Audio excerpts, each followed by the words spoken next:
C'est beau, Marie-Hélène, c'est à toi. Merci beaucoup. Alors, bonjour tout le monde. C'est toujours un plaisir de vous retrouver à chaque mois. On va commencer ensemble à faire le signe de croix dans la divine volonté. Et ce signe de croix-là, qu'on appelle dans la divine volonté, c'est parce qu'à l'intérieur même de la prière, on demande, on appelle Jésus à s'unir à nous à chaque instant. Alors ça, c'est le désir, c'est un acte actuel. Puis on dit à Jésus de venir à chaque instant uni à nous pour tout accomplir en lui. Alors c'est ça qui fait que cette prière est mise dans la divine volonté parce que Jésus s'unit à nous avec son humanité divine pour la faire. Alors, ensemble, vous trouvez cette prière-là dans le livre Trésor de prière, puis aussi, on l'a aussi sous forme d'image prière avec au verso la prière. Ô Père, que ta volonté qui s'est révélée en Jésus par la puissance de l'Esprit Saint règne en nous par Marie, Mère de Dieu. Esprit Saint, Sainte Vierge Marie, unissez-nous à chaque instant à Jésus, pour qu'ensemble nous puissions vivre dans le cœur de la très sainte Trinité, au nom du Père qui nous crée, au nom du Fils qui nous sauve, au nom de l'Esprit Saint qui nous sanctifie. Fiat, Amen, Alléluia.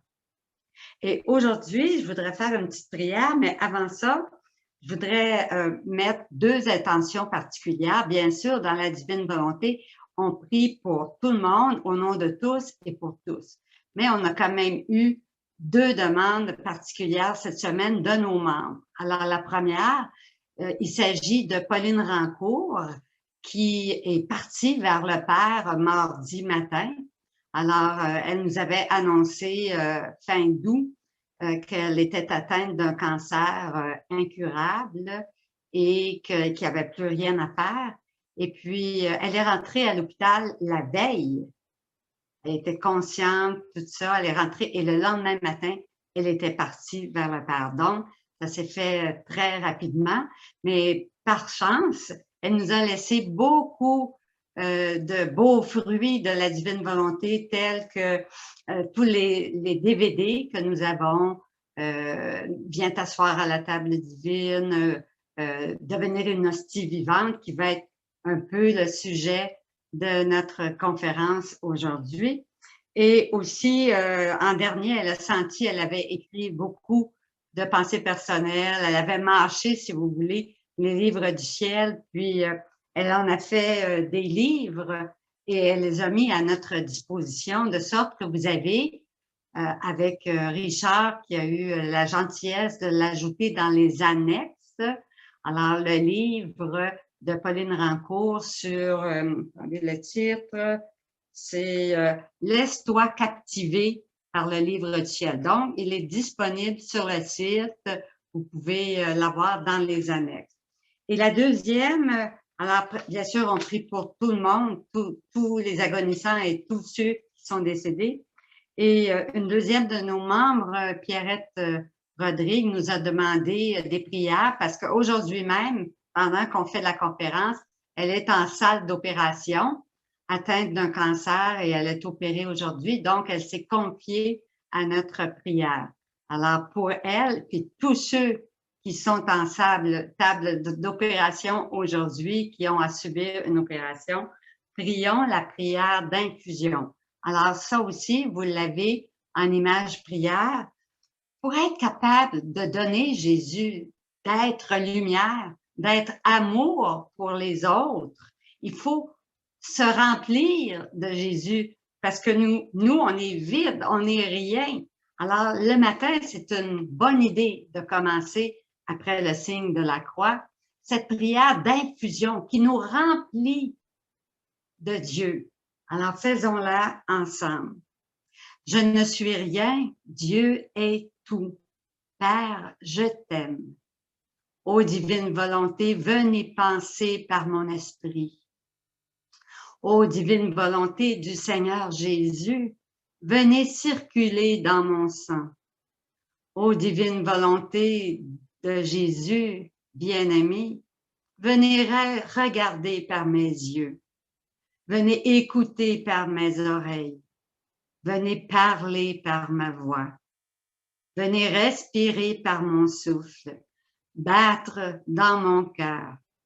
Venez bouger à travers mes mouvements, souffrir à travers mes souffrances de telle manière que mon âme, consumée et fusionnée en vous, soit un crucifix vivant pour la gloire du Père.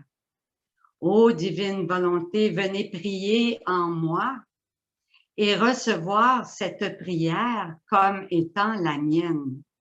Ajoutez-y les prières de tout le monde pour donner au Père toute la gloire que toutes les créatures lui doivent. Venez infuser aux volontés divines du Seigneur Jésus. Venez infuser en moi la foi, l'espérance et la charité de Marie très sainte pour que je puisse croire, espérer et aimer comme elle. Ô divine volonté du Seigneur Jésus, venez prier et adorer en moi comme Jésus en sa divine humanité. Venez, ô divine volonté, vous qui savez multiplier nos actions à l'infini. Offrir en moi le saint sacrifice de la croix comme si tout le monde y avait assisté. Venez distribuer à tous les fruits de ce divin sacrifice pour ainsi accorder à tous le salut éternel. Le mois passé, dans les questions, on a répondu à une question très importante sur l'Eucharistie, sur l'importance des dispositions intérieures qui sont beaucoup plus importantes que la façon extérieure de recevoir Jésus.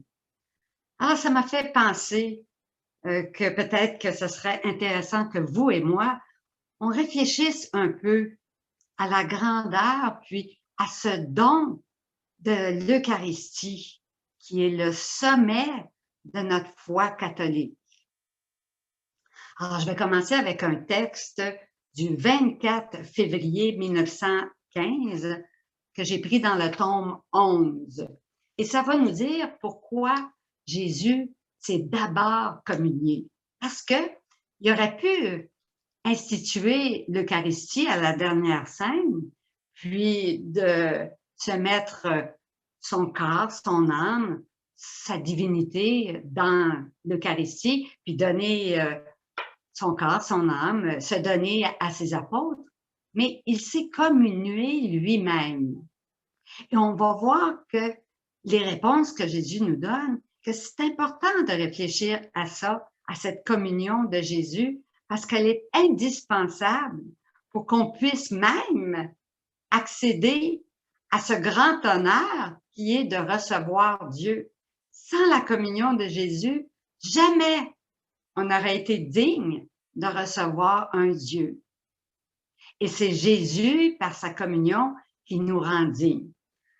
Ayant reçu la communion, je pressais Jésus sur mon cœur en lui disant « Ma vie ».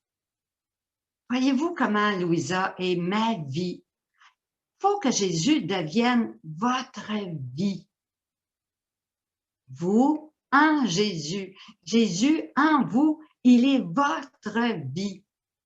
Comme j'aimerais faire ce que tu pis lorsque tu t'es reçu toi-même dans le sacrement de l'Eucharistie, afin que tu trouves en moi tes propres contentements, tes propres prières et tes réparations. Voyez-vous, Louisa, elle sait qu'elle est petite, que d'elle-même, elle n'est pas capable. Alors, elle demande tout le temps à Jésus, Jésus, montre-moi comme j'aimerais faire comme toi. J'aimerais donner tes prières, tes propres réparations, tes propres contentements. Puis là, tu serais content, puis le Père serait content. Elle est consciente que d'elle-même, elle n'est pas capable de faire ça. Alors, mon aimable Jésus me dit, ma fille, dans le petit cercle de l'hostie, j'ai tout enclos. J'ai d'abord voulu me recevoir moi-même pour deux raisons principales. Pour que le Père soit glorifié dignement. Alors, la parfaite glorification qui revient au Père pour le sacrement de l'Eucharistie, c'est pas nous autres, les humains, qui pouvons donner une parfaite gloire à Dieu le Père. Uniquement Jésus peut faire ça parce qu'il est homme-Dieu avec sa volonté divine. Il peut glorifier divinement le Père. Mais nous autres, avec notre humanité, impossible. Seulement unis avec la divinité de Jésus, on peut le faire. Alors, Jésus a glorifié parfaitement le Père pour chaque hostie de tous les temps. Alors, pour que le Père reçoive toujours une parfaite glorification. Et aussi, deuxième raison, pour que par la suite, les créatures que nous sommes tous puissent recevoir un Dieu. On n'était pas capable, par notre humanité, de recevoir un Dieu. On ne s'imagine pas un Dieu infini, infiniment parfait, infiniment saint, infiniment grand, infiniment puissant. Puis nous, petites créatures, bon oui, je communie depuis que j'ai 6 ans, puis ben, j'ouvre la bouche, je mets l'hostie, puis je retourne à ma place. C'est tellement devenu un acte pour certaines familier puis commun que après avoir communié, on a toutes sortes de distractions avant puis après, puis bon. Alors nos communions sont bien imparfaites, là. Mais Jésus, dans cette hostie, lui, rend parfaitement gloire à Dieu le Père. Même si on a des distractions, il vient suppléer à tous nos manques divinement. Alors, il nous a permis de recevoir un Dieu. Dans chaque hostie se trouvent mes prières, les prières de Jésus, mes remerciements. Dans chaque hostie, tout ce qui est nécessaire à la gloire du Père. Il s'y trouve aussi tout ce que les créatures doivent faire pour moi. Puis souvent, on ne sait pas quoi faire. C'est pour ça qu'on dit dans le livre Trésor de prière, qui est ici, là, dans la prière avant la communion, Seigneur Jésus, toi en moi, moi en toi, quel bonheur. Je ne sais pas comment faire, ni comment dire quoi que ce soit. C'est pourquoi j'entre dans la divine volonté de Jésus, finalement, pour être capable, pour être apte par le cœur immaculé. Puis là, ben, je donne tout ce qu'il y a dans le cœur immaculé. Je le donne déjà à Jésus pour glorifier parfaitement le Père. Puis après ça, je désire renouveler ta propre communion, Jésus, celle que tu as faite le soir du jeudi saint où tu t'es reçu. Bon, alors, je veux prendre tes propres paroles, tes propres sentiments. Voyez-vous, Jésus, il dit dans le volume 11, quand en communiant, une âme refait ce que je fis, je me sens comme si je me recevais moi-même et je reçois une complète gloire de divin contentement ainsi que des déversements d'amour qui me conviennent. Et Jésus continue avec un autre texte qui continue dans la même pensée, dans le tome 11, toujours le 8 septembre 1916.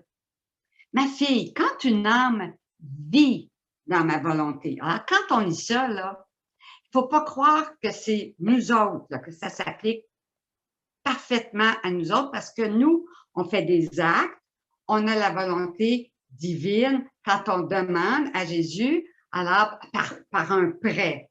Mais quand Jésus parle de l'âme qui vit dans la divine volonté, c'est celle qui a reçu le cadeau et qui vit continuellement. Une vie, c'est continuel. Donc, quand il dit, quand une âme qui vit dans ma divine volonté, c'est qu'elle ne sort plus de la volonté divine. Mais nous, on sait très bien qu'on a encore des péchés, qu'on a encore des imperfections, puis qu'on a encore plein de jugements, plein d'autres choses qui sont encore dans notre vie de gourmandise ou quoi que ce soit, qui fait on en sort bien souvent, puis on est dans notre volonté humaine bien plus souvent qu'on pense, puis bien, si on pense qu'on est toujours dans la volonté divine, c'est parce qu'on se voit d'un œil bien trop flatteur et que souvent, notre orgueil nous rend aveugles sur nous-mêmes. Alors, Jésus, il dit, quand une âme, mais on tend vers ça. Jésus nous donne toujours ce vers quoi il faut tendre. C'est pour ça que notre première préoccupation sur la terre, notre plus grande préoccupation devrait être constamment celle de vivre à chaque instant de nos journées dans la divine volonté. Et comment faire ça? C'est aussi facile que de dire « Fiat Seigneur ». Il n'y a plus aucun raisonnement. Il y a un événement qui se présente dans ma vie. Fiat Seigneur, oui Seigneur, qu'il me soit fait comme tu le veux. Je comprends peut-être pas ce qui se passe. Je comprends peut-être pas pourquoi tu fais ça, mais je te dis oui Seigneur. Point à la ligne. Un enfant peut dire ça, un adulte peut dire ça, et c'est le moyen le plus direct pour vivre dans la divine volonté. C'est arrêter de poser des questions, arrêter de raisonner, mais vivre d'amour, puis de dire oui Seigneur, même si des fois ça nous coûte ou que ça nous tente pas, ou tout ça, mais par amour pour Jésus, qui lui nous donne constamment son amour, on va lui dire oui Seigneur à tout ce qu'il nous demande. Alors, bon, quand une âme vit dans ma volonté, on peut dire qu'elle vit divinement sur la terre. Oh, comme j'aime voir les âmes entrer dans ma volonté. Ça, c'est nous autres, à chaque fois qu'on appelle Jésus pour lui demander d'entrer dans la divine volonté ou de venir faire un acte avec nous. À ce moment-là, Jésus vient. Il veut qu'on l'appel continuel, parce qu'il nous laisse libres. Si on ne l'appelle pas, il va nous laisser faire tout seul, puis nous montrer comment est-ce qu'on peut être gauche puis maladroite, puis ça va être un acte humain, incomplet, puis imparfait. Alors que quand on l'appelle, ben Jésus va le faire parfaitement puis complètement en nous. C'est-à-dire qu'on ne le fera plus avec notre humanité, avec nos imperfections puis nos défauts, mais avec la charité de Jésus, la douceur de Jésus, la patience parfaite de Jésus, avec toutes ces qualités divines. On va faire l'acte avec Jésus. On va le laisser faire en nous l'acte qu'on veut bien faire. Et Jésus va se servir de notre humanité pour faire un acte divin, parfait, qui n'a pas d'imperfection, qui est saint. Comprenez-vous? Alors, la patience n'aura pas une limite avec la patience infinie de Jésus. Ça va être la douceur infinie de Jésus qui va être dans notre humanité. C'est Jésus qui va le faire en nous. C'est ça que ça veut dire. C'est pas juste de dire dans ma divine volonté, puis tout est fait, puis on le fait avec notre humanité, avec un ton impatient, puis bon, non, pas du tout. C'est beaucoup plus l'intention, puis de laisser faire Jésus avec toutes ses qualités divines en nous. C'est ça qui est important. Alors, pour y vivre divinement et répéter ce que mon humanité faisait, quand je me suis donné la communion, je me suis reçue moi-même dans la volonté du Père. Et ce faisant, non seulement j'ai tout réparé. Donc, Jésus a réparé toutes les communions sacrilèges. Jésus a réparé pour tous les péchés du monde. Et nous aussi, il nous demande de faire comme lui a fait. Donc, on va faire des communions pour réparer toutes les communions sacrilèges, pour réparer. Mais c'est Jésus en nous qui va faire ça. Jésus c'est lui-même qui va se recevoir en nous puis qui va continuer de tout réparer. Mais par l'immensité de ma divine volonté, j'ai donné la communion à tous. Alors, quand on va communier, ça va pas être juste pour nous qu'on communie, mais c'est toujours au nom de tout le monde, de toutes les générations, pas juste au nom de nos enfants, de notre famille, au nom de tous, passé, présent, futur. Parce que Jésus a communié comme ça. Jésus a toujours vécu comme ça. Et dans la divine volonté, on rentre dans la roue de l'éternité où il n'y a plus de temps, de passé, le présent, le futur. Tout est inclus dans l'éternel présent. Alors, notre communion doit être toujours une communion de réparation, une communion au nom de tous. En voyant, Jésus dit que, en voyant que beaucoup n'allaient pas profiter du sacrement de l'Eucharistie, ce qui allait offenser le Père, puisque ces gens allaient refuser de recevoir ma vie, la vie divine.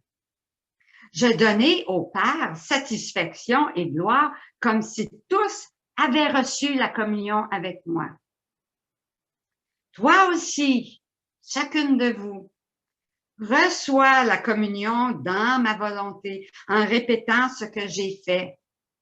Ainsi, tu ne vas pas seulement tout réparer, mais tu vas me donner à tous comme je le faisais moi-même. Et tu vas me donner la gloire comme si tous recevaient la communion. Aux yeux du Père, c'est comme si à travers Jésus en nous qui communie, il voit toutes les créatures en train de communier, de réparer, de rendre gloire à Dieu le Père. Et Dieu le Père est content parce qu'il voit toutes les créatures en son Fils Jésus. Mon cœur est tout ému quand je vois que, incapable par elle-même de me donner quoi que ce soit qui soit digne de moi. Ça, c'est nous autres, là. Hein? On pense que parce qu'on vit une bonne vie, qu'on est en état de grâce, que bon, on n'a pas fait de péché mortel, puis bon, tout ça, qu'on est digne de recevoir. Non, on est indigne de recevoir un Dieu. Mais Dieu nous a rendus dignes. Alors, avec Jésus, on est digne de recevoir un Dieu parce que Jésus, homme Dieu, nous a rendus dignes. Et c'est lui-même qui se reçoit lui-même. Jésus reçoit Jésus en nous pour mieux se donner à chacun de nous. La créature prend mes choses à moi, Jésus. L'effet sienne est fait comme je faisais. L'âme qui se trouve dans ma volonté devient simple. Parce que Jésus se donne à tous. Tout le monde sur la terre n'a pas la même intelligence, n'a pas les mêmes capacités. S'il veut se donner à tous, il faut que ça soit simple. Il faut que tout le monde, les enfants comme les personnes handicapées, moins intelligentes ou peu importe, de toutes conditions, puissent recevoir les mêmes bienfaits. Donc, Jésus est simple et nous devons devenir simples. Nous, les humains, on est compliqués. On se complique la vie. Mais en vivant dans la divine volonté, on va apprendre à se simplifier, à devenir comme un petit enfant qui s'émerveille devant la nature, qui s'émerveille devant tout, mais qui ne se pose pas 50 000 questions, 50 000 raisonnements humains. Elle se multiplie en tous. Donc, on va, par la communion, Jésus va donner la communion à tous. Alors, quand on communie, on dit dans la divine volonté, Seigneur Jésus, cette communion, je vais la donner à tout le monde. Alors, on multiplie cette communion comme si tout le monde la recevait. Et ça porte des bienfaits à tout le monde. On veut des bienfaits, alors on prend les bienfaits qui sont enclos dans l'hostie pour les distribuer à tout le monde. Voyez-vous, c'est comme ça que Jésus veut qu'on agisse.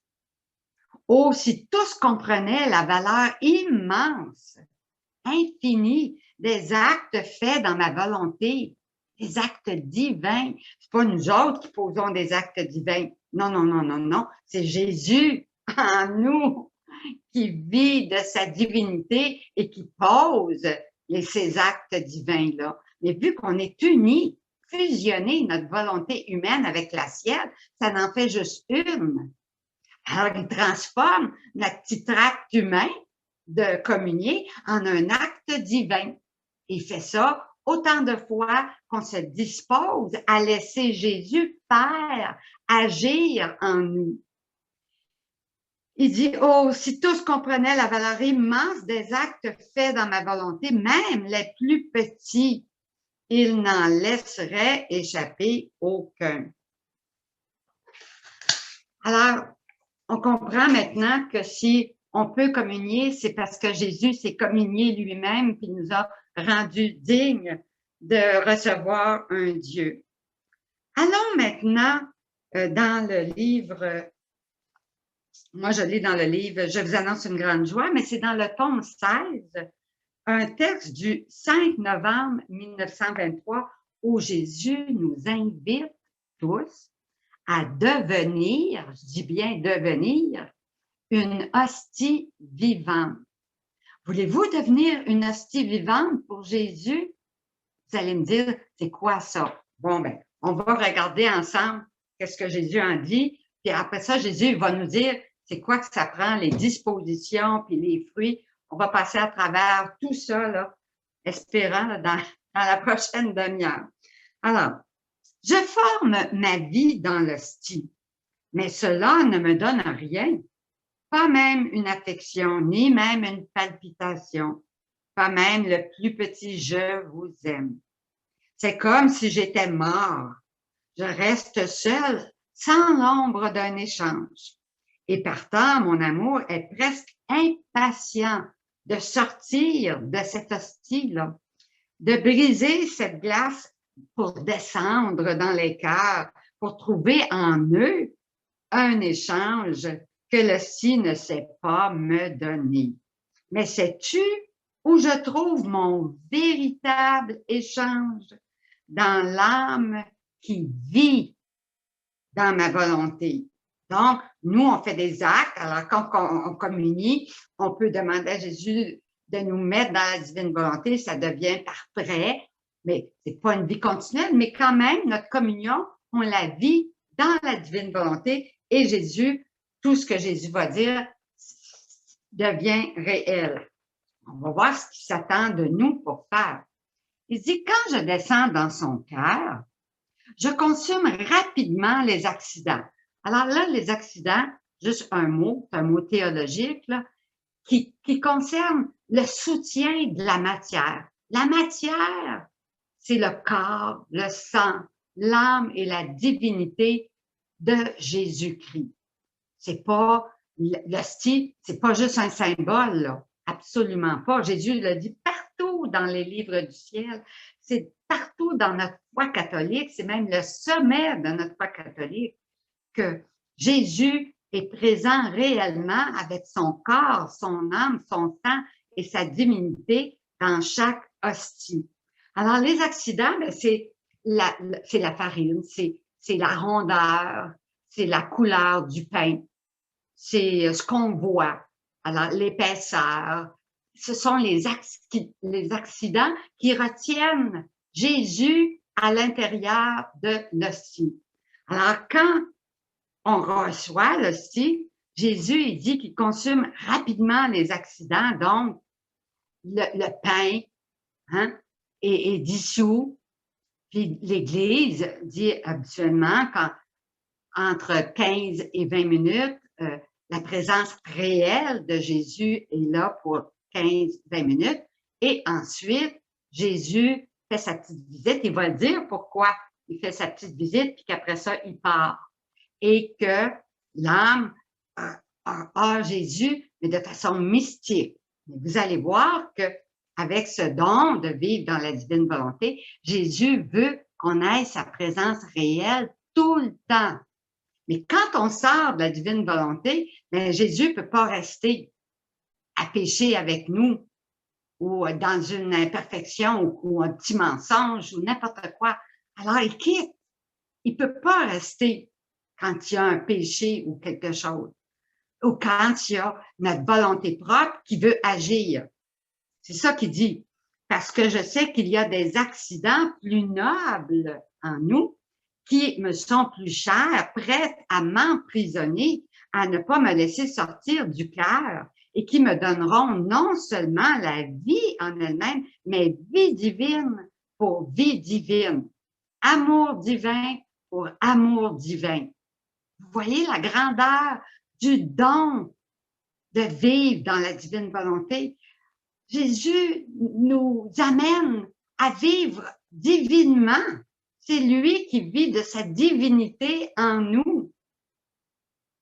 Je ne serai plus seul, mais avec mon plus fidèle compagnon.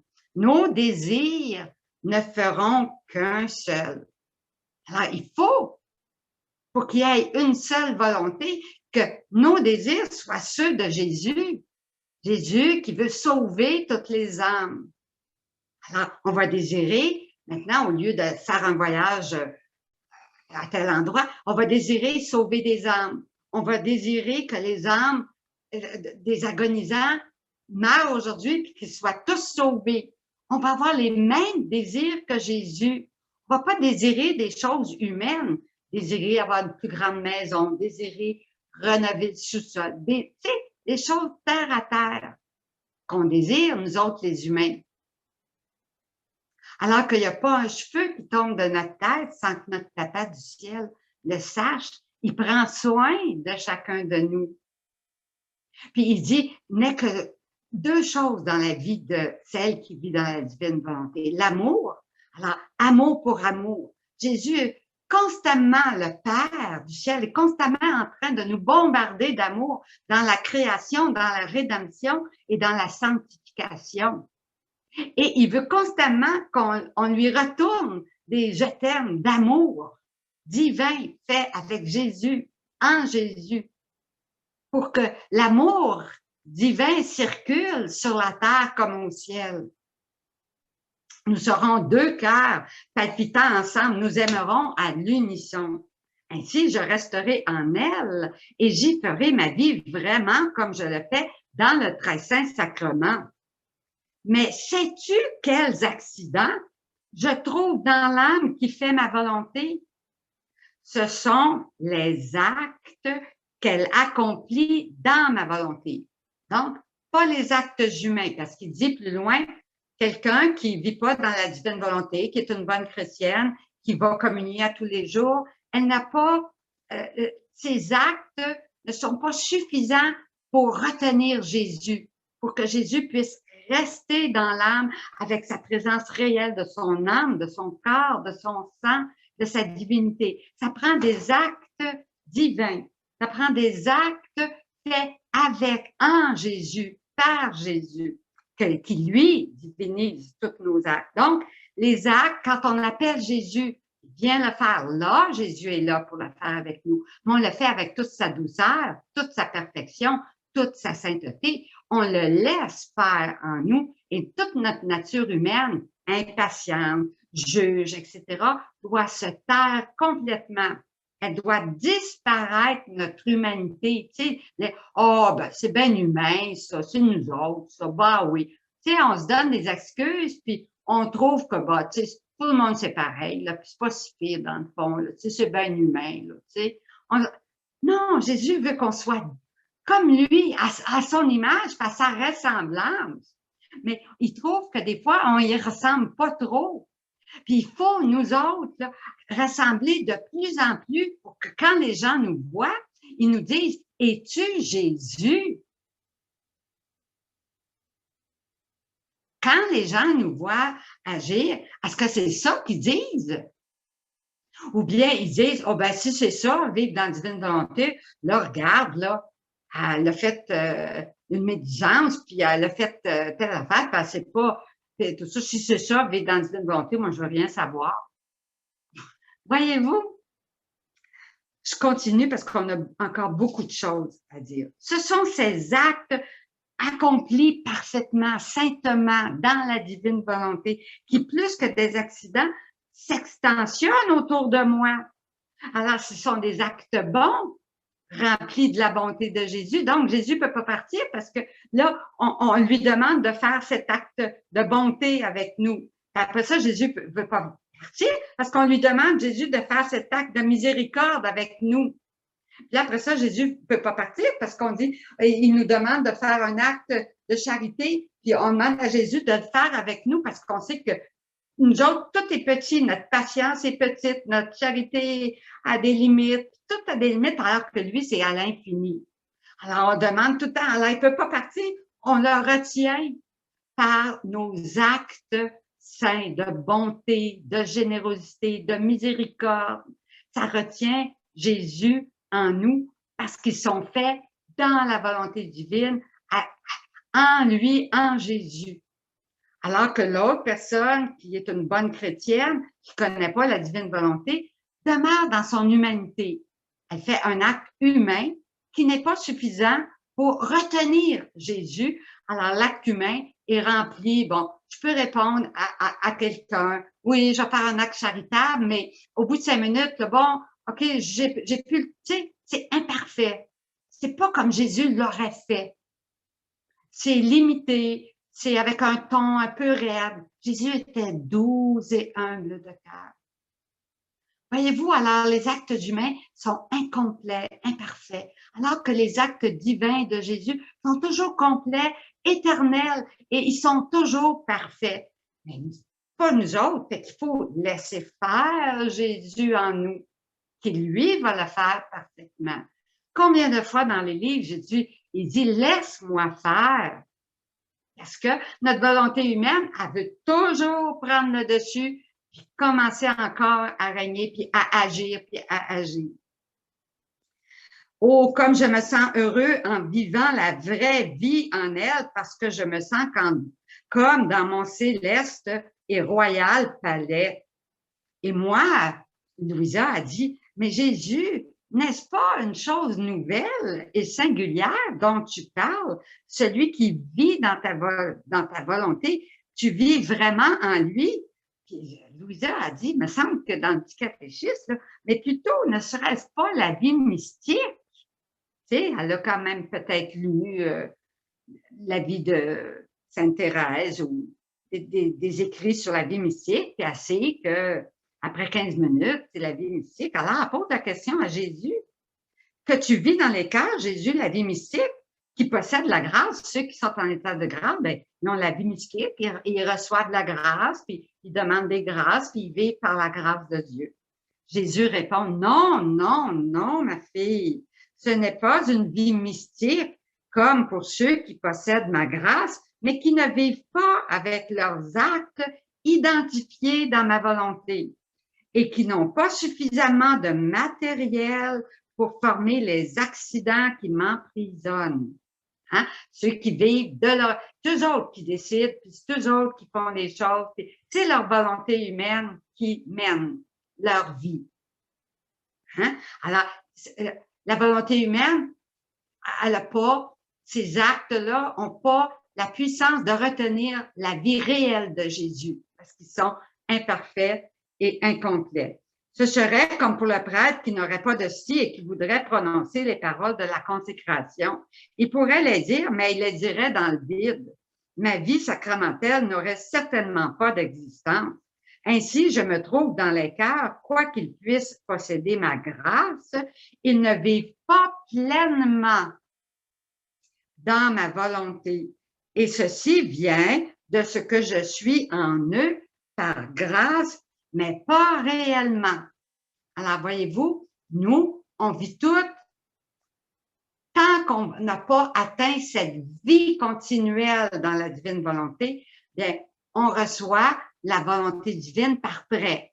Et quand on appelle Jésus, Jésus divinise nos actes et à ce moment-là, il est présent avec son corps, son âme, son sang, sa divinité. Mais dès que notre volonté humaine reprend le dessus, puis bon, où est-ce que je suis rendu? Qu'est-ce que je fais ça? Puis on oublie complètement Jésus. On devient imparfait parce qu'on a un petit acte d'impatience, puis on a un jugement sur quelqu'un. Jésus est parti parce qu'on est sorti de la divine volonté, mais souvent, on s'en rend pas compte. Alors, vous allez prendre comme résolution ce mois-ci, là, de ralentir votre rythme de vie pour que vous puissiez prendre conscience.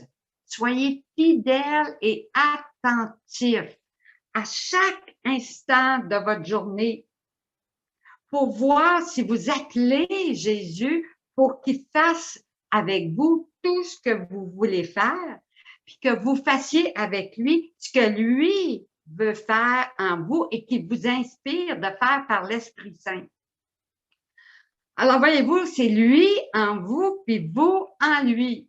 C'est uniquement quand il y a l'union de votre volonté humaine avec la volonté divine de Jésus que la fusion se fait et que votre acte humain est transformé en acte divin et que la présence réelle de Jésus peut rester en vous.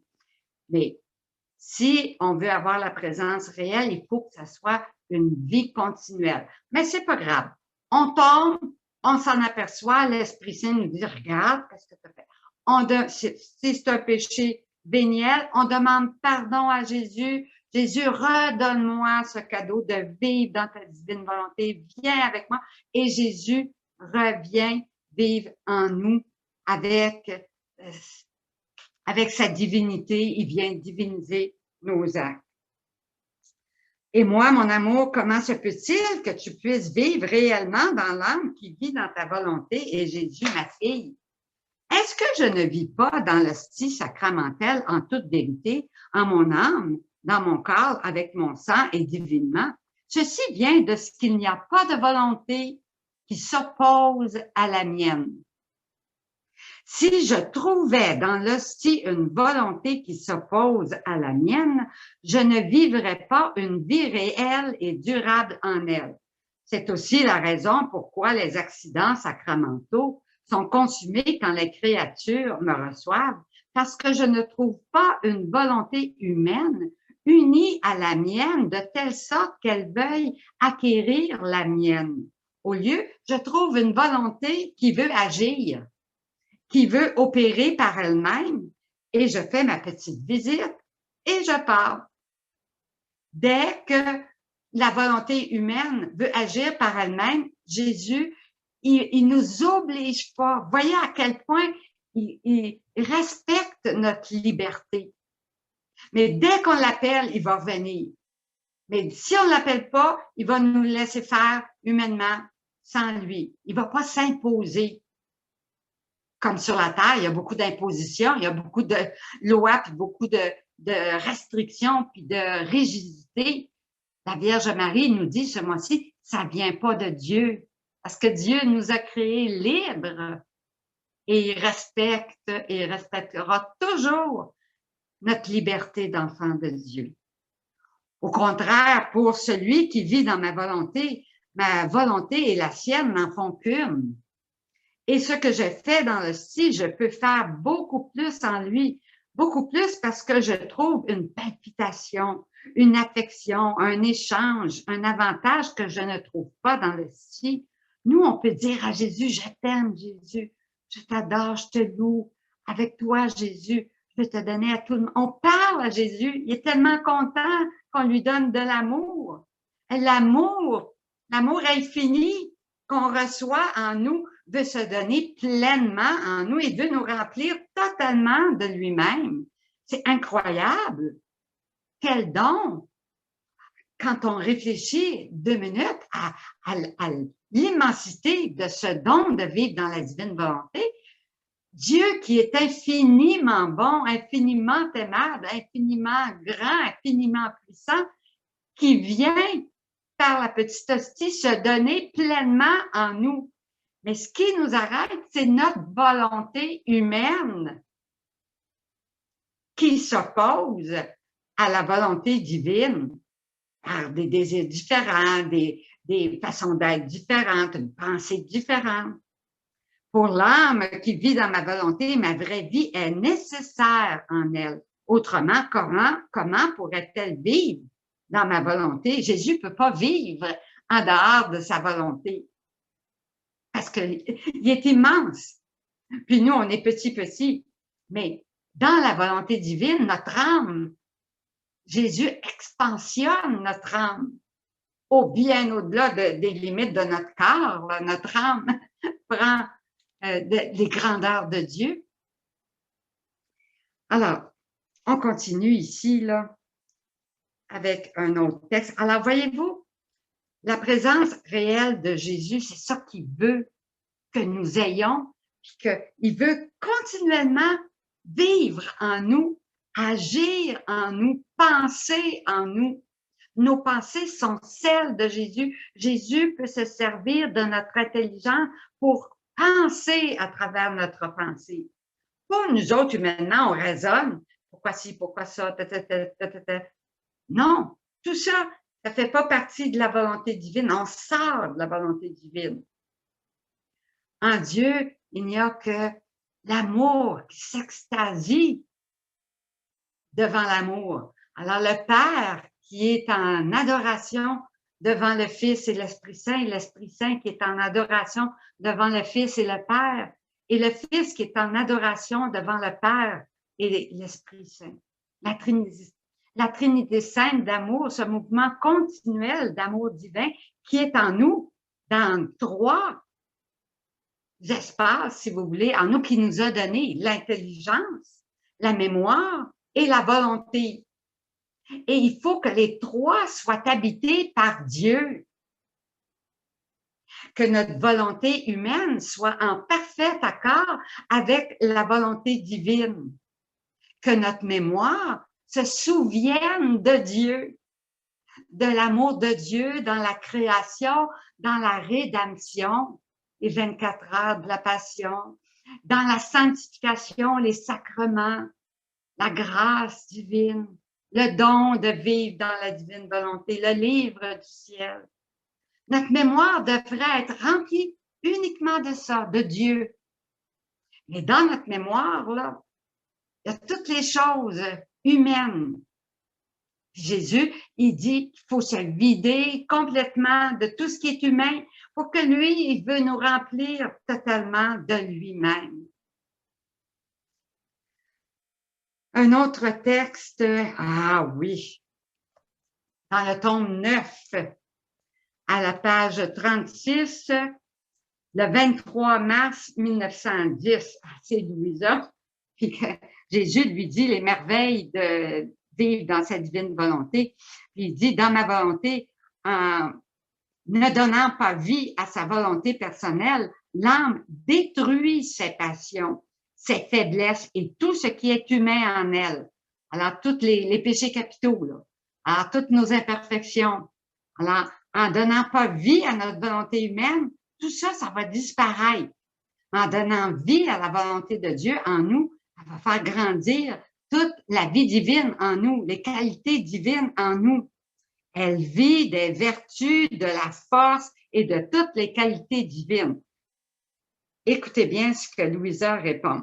En entendant cela, je me disais, il va finir, Jésus, par me dire que vivre dans sa volonté, c'est plus grand que la communion elle-même. Louisa, elle a appris que la communion, c'est le sommet de la foi catholique. Puis on sait, quand on promène le Saint-Sacrement, on fait la procession du Saint-Sacrement, puis on expose le Saint-Sacrement sur l'autel pour l'adorer, lui rendre tous les hommages qui lui sont dus. C'est la chose la plus grande, c'est le sommet de notre foi catholique. Jésus présent, réellement dans l'hostie, avec son corps, son âme, son sang, sa divinité, et on l'adore. Ben, alors, Louisa dit, ben, Jésus, tu es en train de me dire, là, tu vas me dire bientôt là, que vivre dans ta volonté, c'est plus grand que la communion elle-même. Jésus, il poursuit, il dit, oui, oui, bien sûr, car la communion sacramentelle dure quelques minutes, 15 minutes.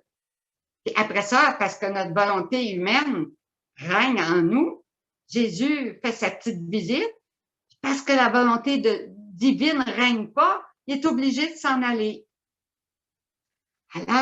Alors que la vie dans ma volonté est une communion perpétuelle. C'est une communion avec Jésus, en Dieu, par lui, avec lui et en lui, continuellement, à chaque minute de nos journées. Voyez-vous qu'il va falloir ralentir le pas pour être conscient de ce qu'on pense, de nos pensées intérieures, pour être conscient de ce qu'on désire, pour être conscient de ce qu'on fait, pour être conscient, Jésus est-il avec nous pour le faire parfaitement? Parce que si on le fait avec Jésus, on laisse Jésus le faire, puis lui, il le fait avec toutes ses qualités divines. Mais souvent, la vie va tellement vite qu'on fait les choses mécaniquement. Des fois, on ferme, on repasse, là, on ferme le fer, puis on est rendu en auto 10 minutes après, puis on se dit, j'ai-tu fermé mon fer à repasser? L'ai-tu mis à off? Puis là, on ne le sait plus tellement, c'est mécanique, on l'a tellement fait mécaniquement qu'on ne sait plus. Là, on se dit, oh, je pense que je suis mieux de retourner à la maison pour fermer le fer en cas que je l'ai oublié. C'est juste pour vous dire, pour vous montrer comment est-ce qu'on n'est pas conscient de ce qu'on fait, qu'on fait les choses mécaniquement à gauche puis à droite, puis dans le monde, le démon veut nous étourdir par tellement de 1001 activités, puis 1001 choses, puis etc., qu'on acquiert des automatismes, puis qu'on n'est plus conscient de vivre une vie réelle de perfection, d'amour divin avec, en Jésus, par Jésus. Alors, il faut ralentir, puis prendre conscience que Jésus est là, puis le faire avec lui, puis le laisser faire parfaitement. Alors, il dit, oui, oui, bien sûr, la communion ne dure que quelques minutes, alors que la vie dans ma volonté est une communion perpétuelle, plus encore, une communion éternelle. C'est pour ça que Jésus dit que avec ce don de vivre dans la divine volonté, la vie éternelle commence dès maintenant. On sort du temps et de l'espace pour vivre au nom de tous, pour tous, comme Jésus le fait, on répare pour tous et on vit une communion continuelle avec Jésus il n'y a plus de péché en nous. Il n'y a plus de faiblesse en nous parce qu'on est alimenté uniquement par les qualités de Dieu, les attributs de Dieu, Jésus qui est pleinement en nous et qui exerce sa patience, qui exerce son amour, sa miséricorde, sa bonté, etc. en nous. C'est Jésus qui le fait en nous. C'est une communion éternelle, de sorte que quand on va mourir, on va passer de cette vie terrestre à la vie éternelle, mais elle a déjà commencé en nous parce qu'on vit déjà avec Jésus, on vit déjà avec Marie, on vit déjà avec les saints, les saintes, avec les âmes du purgatoire. Ils sont déjà tout présents, enclos dans notre cœur, comme Jésus avait tout ça enclos dans l'hostie. Eh bien, on devient pour Jésus une hostie vivante, vivante d'amour, parce qu'on lui dit, Jésus nous dit qu'il nous aime, puis à chaque battement de notre cœur, on dit à Jésus, je t'aime. À chaque fois qu'on respire, on va dire à Jésus, c'est un je t'aime, Jésus, que je te retourne. À chaque inspiration, j'inspire l'amour de Dieu. À chaque expiration, je lui retourne ce même amour. Êtes-vous conscient qu'à chaque respiration, vous faites ça? Que vous retournez amour pour amour? Que vous prenez une respiration, que vous remplissez de l'amour divin qui a mis l'air, qu'on ne voit pas, mais qui est un amour de Dieu, notre Père. S'il n'y avait pas d'air, on ne pourrait pas vivre. Alors l'air est rempli de l'amour de Dieu. Vous allez me dire qu'il y a de la pollution. C'est l'homme qui pollue, pas Dieu. L'air de Dieu est parfait. Il a créé les arbres pour que les arbres, avec les feuilles, soient remplis d'oxygène pour qu'ils captent le gaz carbonique et puis qu'ils nous donnent de l'oxygène. Voyez-vous comment c'est beau? Dans la nature, tout a été fait pour le bien de l'homme. La nature a été faite et nous a été donnée en cadeau de mariage pour que notre communion avec Dieu soit continuelle, perpétuelle, éternelle. Quand on va mourir, on va juste laisser ces vieux vêtements sur la terre, mais que notre âme est déjà remplie et vit déjà en Dieu parfaitement. Alors, dans la communion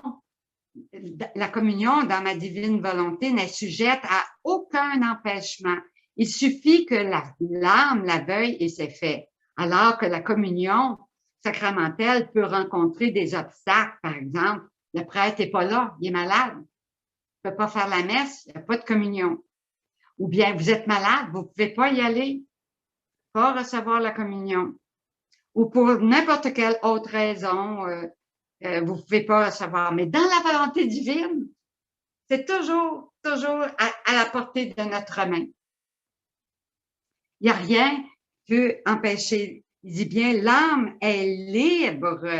Personne n'a de droit sur elle.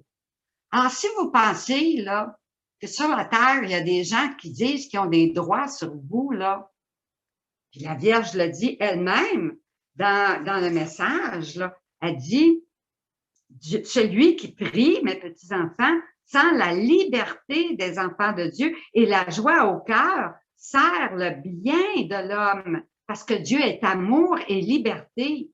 C'est pourquoi, quand il désire vous ligoter et vous utiliser, cela n'est pas de Dieu. C'est pas moi qui le dis, c'est la Vierge elle-même. Puis bien Jésus le dit aussi dans le livre du ciel. Il dit, personne n'a de droit sur l'âme humaine et ne peut l'empêcher de vivre dans ma volonté. Et vivre dans ma volonté, c'est le remède à tous les maux qu'on voit sur la terre. Parce que la vie de l'âme est beaucoup plus importante que la vie de ce corps. Parce que l'âme est immortelle, éternelle. Elle est appelée, ici on est juste en voyage, mais notre vraie patrie, c'est le ciel. On est appelé à vivre éternellement dans notre patrie avec notre papa du ciel, avec Jésus, avec Marie. Alors que ce corps-là, on va le laisser sur la terre. C'est pas lui qui devrait avoir toute l'importance, alors qu'on donne beaucoup d'importance à nos rides, à notre, tout ce qui, la beauté du corps, le corps, etc., le culte du corps sur la terre. Alors qu'on devrait avoir le culte de l'âme, parce qu'on est avant tout une âme créée par Dieu, le souffle de Dieu en nous. Puis dans un baiser d'amour, il va venir aspirer notre âme pour l'amener au ciel, comme il a fait avec Moïse. Alors, on va continuer le mois prochain parce qu'il y a encore tellement de belles choses à dire sur la communion. Mais juste de réfléchir là-dessus, puis de voir la grandeur et la beauté de ce don de Dieu, de l'infini qui veut se donner à nous, petites créatures. Il n'y a pas de don plus grand, il n'y a pas de sainteté plus grande. C'est le don des dons, le prodige des prodiges. Il faut le réaliser petit à petit en le relisant et en relisant ces textes-là. Alors, disons gloire au Père, au Fils et au Saint-Esprit, au Dieu qui est, qui était et qui vient pour les siècles des siècles. Amen.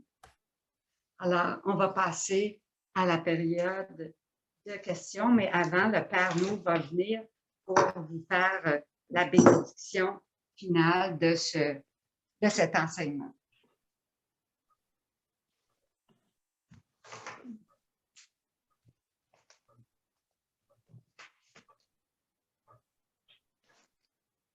Je demandais aux prêtres qui sont présents, qui sont à l'écoute, de bénir ensemble, comme nous demandons à Jésus de bénir. Nous participons à sa bénédiction. Et comme je l'ai dit, n'oubliez pas de bénir souvent aussi vous-même. Et votre bénédiction se répand sur le monde entier. Avec la Vierge Marie, tous les saints et les saintes du paradis, avec les âmes du purgatoire, avec les âmes sur la terre. Au nom de Jésus, nous vous bénissons au nom du Père et du Fils et du Saint-Esprit. Amen. Et comme je l'ai déjà dit quelquefois, quand nous faisons le signe de la croix, nous partons du Père et du Fils et nous unissons avec le Saint-Esprit. L'Esprit Saint et l'union de la